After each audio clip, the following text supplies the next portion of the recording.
காலை ஒளி. எழுதியவர் திருமதி டோரா எட்வின். ஒன்று செய்கிறேன், பின்னானவைகளை மறந்து முன்னானவைகளை நாடி கிறிஸ்து இயேசுவுக்குள் தேவன் அழைத்த பரம அழைப்பின் பந்தய பொருளுக்காக லக்கை நோக்கி தொடருகிறேன். நான் எதற்காக பிடிக்கப்பட்டேனோ அதை நான் பிடித்து கொள்ளும்படி ஆசையாய் தொடருகிறேன் என்ற பவுலின் அறைகூவல் உன் இருதயத்தை தொடட்டும்.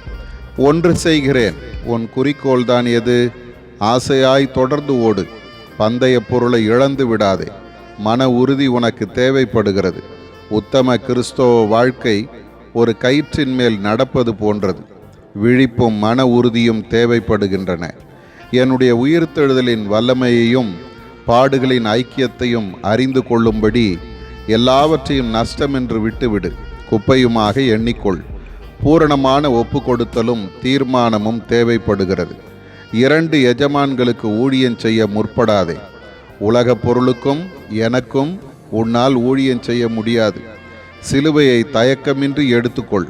ஒன்றை நான் கேட்டேன், அதையே நாடுவேன் என்ற தாவீதை பார். என் வருகை மிக மிக சமீபம். உலகின் சம்பவங்கள் என் வருகை சமீபம் என்பதை அறிவிக்கின்றன. இப்பொழுது இருக்கின்ற வானங்களும் பூமியும் அக்கினிக்கு இரையாக வைக்கப்பட்டு தேவ பக்தி இல்லாதவர்கள் நியாயத்தீர்க்கப்பட்டு அழிந்து போகும் நாள் வரைக்கும் காக்கப்பட்டிருக்கிறது. ஆதார வசனிக்கிறார், நீங்கள் உலகத்துக்கு வெளிச்சமாய் இருக்கிறீர்கள். கர்த்தர் தமது வலையின் மேல் இருக்கிற பட்டணம் மறைந்திராமல் ஒருவரும் கெட்டு போகாமல் எல்லாரும் மனம் திரும்ப வேண்டும் என்று விரும்பி நீடிய பொறுமை உள்ளவராய் இருக்கிறார்.